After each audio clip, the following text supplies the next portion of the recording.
وقل رب أدخلني مدخل صدق وأخرجني مخرج صدق واجعل لي من لدنك سلطانا نصيرا.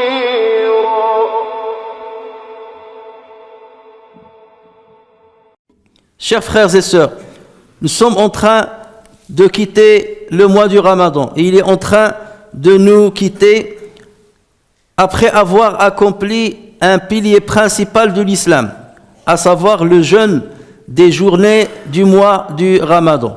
Vous savez très bien qu'il s'agit ici du 4e pilier de l'islam. Et tout musulman qui a eu l'occasion d'accomplir ce pilier, ou qui avait des excuses religieuses qui ne lui permettaient pas de le faire, est toujours content de passer ce mois dans l'adoration d'Allah Azza wa Jal, tout en espérant qu'Allah Azza wa Jal agrée son jeûne, ou agrée le rattrapage du jeûne, ou agrée la fidya, que les personnes qui sont incapables de jeûner avancent aux pauvres afin de se faire récompenser par Allah Azza wa Jal, au même titre que ceux qui ont jeûné. Et lorsqu'on est aujourd'hui en train de quitter ce mois et de quitter ce pilier principal de l'islam, il ne faut pas perdre de conscience, il ne faut pas oublier un autre pilier qui n'est pas moins important que la prière et qui n'est pas moins important que le jeûne du Ramadan. Il s'agit bien entendu de Zakat al-Mal. Zakat al-Mal, cette aumône législative musulmane dans laquelle Allah Azza wa Jal, ou à travers laquelle Allah Azza wa Jal engage les riches à partager une partie de leurs biens matériels aux pauvres, à ceux qui sont dans la nécessité. Nous savons très bien que ce pilier-là n'est pas respecté par plusieurs musulmans qui pourtant ont le devoir de l'accomplir. Ils ont le devoir d'acquitter az-zakat, mais malheureusement, ils ne lui donnent pas assez d'importance. Ou bien ils sous-estiment son importance. Ou bien ils ne se rendent pas compte de la gravité de ne pas s'acquitter, de ne pas acquitter zakat alors qu'elle est obligatoire pour eux. Nous savons très bien qu'à chaque fois qu'Allah Azza wa Jal fait référence à la tenue de la prière, à l'accomplissement de la prière, il couple ceci avec la question de l'acquittement de la zakat. Ce sont deux choses qui sont couplées. Autant Allah Azza wa Jal nous engage à l'adorer avec le corps, il nous engage à l'adorer avec le cœur et il nous engage aussi à l'adorer avec l'argent que nous possédons, à l'argent qu'il a mis entre nos mains. Nous savons très bien, chers frères et sœurs, que les biens matériels, l'argent d'une manière générale, est un pilier principal dans l'équilibre des sociétés et dans la continuité de l'existence de l'être humain. C'est un besoin nécessaire pour que les gens puissent évoluer dans la société, puissent construire le monde dans lequel ils vivent et dans le monde dans lequel ils vivent et puissent engager des transactions les uns envers les autres. Et Allah Azza wa Jal, avec sa sagesse, a voulu que les biens matériels ne soient pas distribués de la même manière aux uns et aux autres.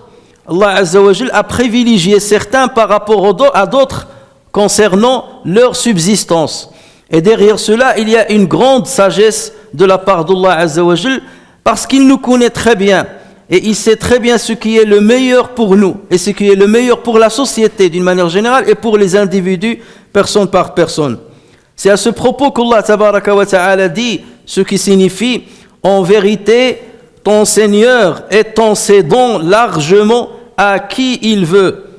On les accorde avec parcimonie. Il est sur ses serviteurs parfaitement connaisseurs et clairvoyants. Donc il donne à certaines personnes avec abondance et il donne à certaines personnes avec parcimonie. Pourquoi? C'est parce qu'il y a un équilibre à établir. Et Allah Azza wa Jal dans un autre passage coranique dit: et si Allah étend ou bien il distribue abondamment de ses richesses, il y aurait des problèmes chez les gens, il y aurait des déséquilibres dans la société. Et c'est pour cela qu'Allah Azza wa Jal va privilégier les uns par rapport aux autres. Privilège à nos yeux, bien entendu, Parce que c'est pas sûr, et on l'a souvent dit, c'est pas sûr que celui qui a le maximum d'abondance est meilleur que celui qui en a moins. Peut-être que l'épreuve de celui qui a plus d'argent, elle est plus rude et plus difficile que l'épreuve de celui par laquelle passe celui qui a moins d'argent. Allah tabaraka wa ta'ala dit à ce propos, c'est nous qui avons réparti entre eux leur subsistance dans la vie présente et qui les avons élevés en grade les uns sur les autres afin que les uns prennent les autres à leur service. Si Allah Azza wa Jalla a voulu que dans nos sociétés il y ait des riches ou certains qui ont en tout cas qui vivent moyennement, ils arrivent à satisfaire leurs besoins, et d'autres qui sont moins riches ou qui sont voire pauvres et besogneux, c'est que Allah Azza wa Jalla a voulu que les uns soient au service des autres. Parce que imaginez si nous sommes dans une société où tout le monde est riche, comment il y a certaines fonctions dans la société qui ne trouveront pas preneurs, personne ne va s'y engager. Et d'ailleurs, on l'a remarqué dans les dernières décennies, les pays qui sont très riches, tellement les gens ont bénéficié des richesses, parfois qui ne leur appartiennent pas, qui viennent d'autres pays, malheureusement, dont on spolie les richesses naturelles. Donc lorsque tout le monde devient riche, il y a certaines fonctions que personne ne veut accomplir. Et c'est pour cela que les pays ont fait appel à la main-d'œuvre pauvre, à la main-d'œuvre des pays moins riches et des pays pauvres, afin de subvenir aux besoins de la société. Soit leur faire appel d'une manière légale, officielle, ou d'une manière illégale et contournée. Mais en tout état de cause, ou même aller ramener leur industrie dans ces pays pauvres afin de bénéficier de certains prix qui sont très bas. Mais en tout état de cause, que ce soit à l'échelle individuelle, de petites sociétés ou de grandes sociétés, Allah Azza wa Jal a voulu qu'il y ait cet équilibre. Et si les êtres humains arrivent à partager d'une manière intelligente les richesses, il n'y aurait pas cette grande disparité entre les pauvres et les riches. Mais qu'il y ait des pauvres dans la société, c'est quelque chose qui est inévitable. Mais qu'il n'y en ait trop et que ces gens-là soient lésés dans leur vie pendant que d'autres vivent dans une abondance extrême, c'est ça qui n'est pas du tout légal et qui n'est pas du tout acceptable. Et c'est pour cela qu'Allah Azza wa Jalla a instauré le principe de zakat, qui a plusieurs objectifs, qui répond à plusieurs objectifs. D'abord, c'est une purification pour la personne qui la donne. Pourquoi ? Parce qu'il ne s'attache pas énormément à l'argent. Il sait qu'il faut partager, il sait qu'il faut avoir de l'empathie envers les autres, il sait qu'il doit avoir de la solidarité, qu'il doit engager une solidarité envers les autres, parce qu'il aurait pu être dans la situation de son frère pauvre qui est face à lui. Ça permet aussi d'avoir une certaine reconnaissance envers Allah tabaraka wa ta'ala. Et en plus de ça, ça permet d'établir un certain équilibre entre les différentes castes de la société et éviter certaines jalousies et éviter parfois même certaines haines qui peuvent surgir dans le cœur de ceux qui sont démunis par rapport à ceux qui sont riches. Allah Azza wa Jal s'adressait au prophète sallallahu alayhi wa sallam en lui disant: prélève de leurs biens une sadaqa par laquelle tu les purifies et les bénis et prie pour eux, ta prière est une quiétude pour eux. Donc cette sadaqa, elle joue ce rôle-là de purification de l'âme de la personne, elle donne de la piété au cœur, elle permet bien entendu de gagner des hasanats pour les riches et elle permet d'apaiser le pauvre dans la situation qui est la sienne. Chers frères et sœurs, puisque la zakat est une obligation religieuse et qu'elle représente un des 5 piliers de l'islam, celui qui ne s'en acquitte pas a commis un grand péché, un très très grand péché. Et Allah Azza wa Jal nous montre un petit peu quelle est l'issue de celui qui ne s'est pas acquitté de az-zakat. Dans le verset coranique, Allah Azza wa Jal dit: à ceux qui thésaurisent l'or et l'argent et ne les dépensent pas dans le sentier d'Allah, annonce-leur un châtiment douloureux, le jour où ces trésors seront portés à l'incandescence. Ces trésors, même si c'est de l'argent, c'est des billets de banque, ces billets de banque vont se transformer en un métal qui va être porté à incandescence. Donc le jour où ces trésors seront portés à l'incandescence dans le feu de l'enfer et qu'ils en seront cautérisés, francs, flancs et dos, voici ce que vous avez thésaurisé pour vous-même. Goûtez de ce que vous aviez thésaurisé. Donc regardez Allah Azza wa Jalla, le châtiment dont il nous fait part pour celui qui n'a pas voulu distribuer la zakat qui est entre ses mains, le bien divin qui est entre ses mains. Et l'imam al-Bukhari rapporte sur Abu Huraira radiyallahu anhu que le prophète sallallahu alayhi wa sallam a dit: les biens qu'Allah aura accordés à quelqu'un et qui n'auront pas été purifiés par la zakat, c'est-à-dire ces biens n'ont pas été purifiés par la zakat, prendront au jour de la résurrection la forme d'un énorme serpent. C'est-à-dire ce bien-là, matériel, prendra la forme d'un énorme serpent à tête lisse, portant 2 excroissances charnues. Ce serpent s'enroulera autour du cou du propriétaire de ses biens et le happera dans sa gueule en criant: c'est moi ton bien, c'est moi ta richesse. C'est moi ton bien, c'est moi ta richesse. Puis le prophète sallallahu alayhi wa sallam a récité le verset à qui il faisait allusion par ce qu'il venait d'expliquer. Le verset dans lequel Allah Azza wa Jalla dit ce qui signifie et récite, Allah Azza wa Jalla dit que ceux qui gardent avec avarice ce qu'Allah leur donne par sa grâce ne comptent point cela comme bon pour eux. Au contraire, c'est mauvais pour eux. Au jour de la résurrection, on leur rattachera autour du cou ce qu'ils ont gardé avec avarice. On leur rattachera autour du cou ce qu'ils ont gardé avec avarice. Donc vous voyez bien qu'Allah Azza wa Jal a spécifié un châtiment précis pour ceux qui ne sortent pas à zakat. Et ceci nous montre la gravité justement de ce manquement. Celui qui acquitte la zakat, chers frères et sœurs, doit savoir que l'argent qu'il a entre ses mains, il n'en est pas prioritaire. Tous les biens matériels que nous possédons, ce sont les biens d'Allah tabaraka wa ta'ala. Et Allah Azza wa Jal est généreux. Il nous a dit: ces biens-là, je vous ai donné ces biens-là, gardez pour vous 97,5%, c'est pour vous. Et je vous demande de sortir 2,5%. Là, lorsqu'il s'agit bien entendu d'argent, je ne parle pas de la zakat, du bétail et ainsi de suite. Je parle du cas général de la majorité des musulmans. Garde 97,5%, c'est pour toi, je te les offre. Mais 2,5%, je te mandate, c'est mon argent, je te mandate pour les sortir aux pauvres, au bon moment. Et calcule-le bien, vaut mieux donner plus que moins. Parce que là, on ne joue pas avec des choses aussi sérieuses que celle-ci. Et c'est à ce propos qu'Allah Azza wa Jal dit: et donnez-leur des biens qu'Allah vous a accordés. Donnez-leur des biens qu'Allah vous a accordés. L'argent n'est pas le tien. Et c'est pour cela qu'il faut mener nos finances avec cette philosophie. Chaque fois que je gagne l'argent, c'est avec cette philosophie que je dois avoir cet argent. Alhamdulillah, Dieu m'a donné cet argent. Il m'a accordé cet argent. Il me donne une grande part pour moi et il me demande de sortir une part. Donc là, je suis seulement mandataire, je suis seulement un transitaire, ça passe par moi. Et en aucun cas, je ne le considère comme ma propriété. Tout l'argent déjà n'est pas ma propriété, encore moins celui que je dois sortir sous forme de zakat. Et c'est comme ça que je trouve une facilité à sortir cet argent, et même plus, un peu plus, parce que parfois certains, ils essayent de tricher. Et parfois, même les questions, ceux lorsqu'ils posent des questions, c'est toujours des questions dans le sens de trouver une combine. Oui, mais l'argent, je l'ai avancé, je n'ai pas encore acheté. Là, l'argent, je compte signer le contrat de la maison d'ici 1 mois.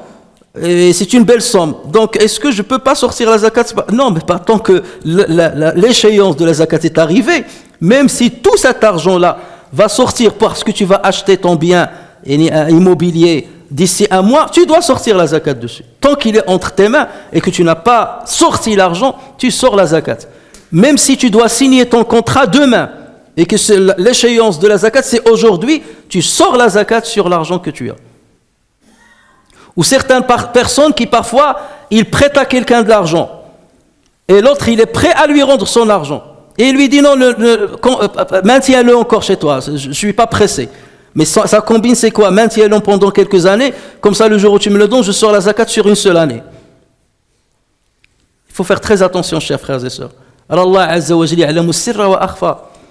Il sait le secret et ce qu'il y a en dessous du secret. Et il sait toutes les combines que certaines personnes peuvent commettre pour donner moins, pour économiser plus. Mais ils ne savent pas qu'ils font complètement l'inverse.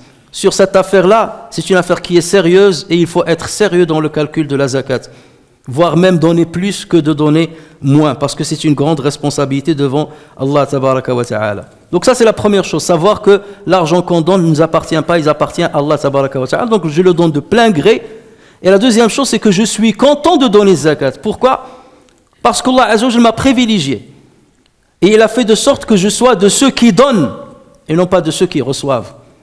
Parce que imagine l'humiliation de celui qui vient te tendre la main. Tu aurais pu être dans cette position. Et Allah Azza wa Jalla t'a élevé. Et Allah Azza wa Jalla t'a béni. Et t'a privilégié. Il a fait de sorte que tu sois de ceux qui donnent. Donc normalement, tu dois être heureux que tu sois dans ce profil-là, plutôt que dans le profil de celui qui reçoit. Le prophète sallallahu alayhi wa sallam dit à ce propos, dans le hadith rapporté par Muslim, « Ô fils d'Adam, certes, que tu dépenses le surplus est un bien pour toi, que tu le gardes est un mal pour toi. Et il n'y a pas de reproche à te faire concernant le fait de garder ce dont tu as besoin. Ce dont tu as besoin, toi et ta famille, que tu le gardes, là il n'y a pas de problème. Personne ne te fera des reproches, Allah Azza wa Jalla même ne te fera aucune reproche. Mais lorsque tu as un surplus, le prophète sallallahu alayhi wa sallam il dit, vaut mieux en dépenser une partie, plutôt que de garder le tout. Et ensuite le prophète sallallahu alayhi wa sallam a dit, commence par ceux que tu as sous ta responsabilité. Commence par ta famille, tes proches. Commence par ceux pour qui tu as de la responsabilité. Et la main la plus haute est meilleure que la main basse. Troisième chose, c'est qu'il faut que celui qui donne la zakat le fasse avec une bonne intention, avec sincérité. Et il sait qu'il est en train d'accomplir une adoration importante. Et il le fait pour se rapprocher d'Allah tabaraka wa ta'ala et pour se soumettre à l'ordre d'Allah azza wa jal. Et il n'y a pas à tirer un profit moral ou subjectif même à travers cette zakat, comme le fait de se sentir supérieur à celui à qui je donne ma zakat, ou je me sens en train de rendre service à celui qui va recevoir ma zakat. Je ne lui rends pas service, moi j'accomplis mon devoir. Je suis un intermédiaire. Dieu m'a dit, donne cet argent, tiens cet argent-là, transmets-le à celui-là. Je prends l'argent, je lui transmets. Je n'ai aucun mérite. Je n'ai aucun mérite. L'argent appartient à Dieu et moi je suis mandataire. Donc quel est le mérite que j'ai par rapport à celui qui reçoit l'argent ?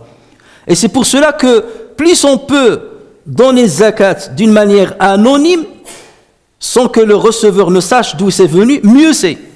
Mieux c'est. Parce qu'on ne tire aucun profit. C'est comme si tu as pris de riba, wal'iyadhu billah. Et pour ne pas laisser ton âme pencher vers cette sensation de je suis privilégié, je suis en train d'aider l'autre. Et encore moins, faire rappeler à celui qui a bénéficié de ton argent, lui faire rappeler qu'il est redevable vis-à-vis de toi. Parce qu'il y a certains qui ont cette manie-là de faire avec de leurs proches ou avec les autres. C'est grâce à moi que tu as bien vécu, c'est moi qui t'ai sorti des plus grandes difficultés. Sans mon argent, tu ne serais pas ceci, sans mon argent, tu ne serais pas cela. Et Allah Azza wa Jalla dit, Ya ayyuhalladhina amanu la tubtilu sadaqatikum bil manni wal adha. Vous qui avez cru, n'abolissez pas vos sadaqat avec le man, avec le mauvais rappel, ou avec le mal, avec des paroles qui sont blessantes. Quatrième devoir par rapport à zakat, c'est que chacun de nous doit avoir un minimum de connaissances concernant la zakat. Puisque la zakat c'est une obligation pour tous les musulmans, lorsqu'ils satisfassent certaines conditions, donc il faut connaître ces conditions. Et il faut connaître certains détails.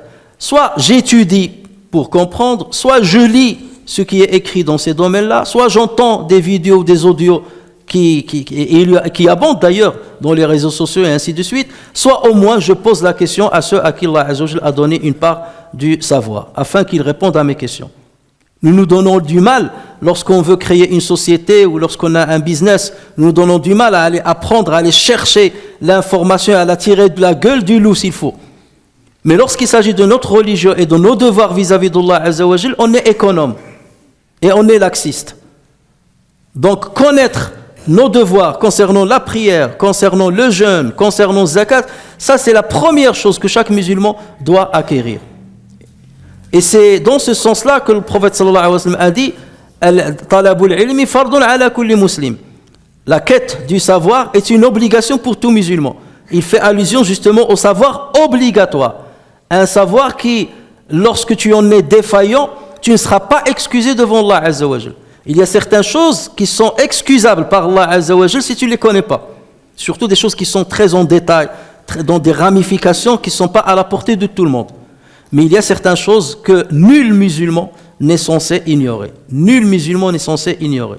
Et ces choses parmi lesquelles les 5 piliers de l'islam et ce qui s'y rapporte.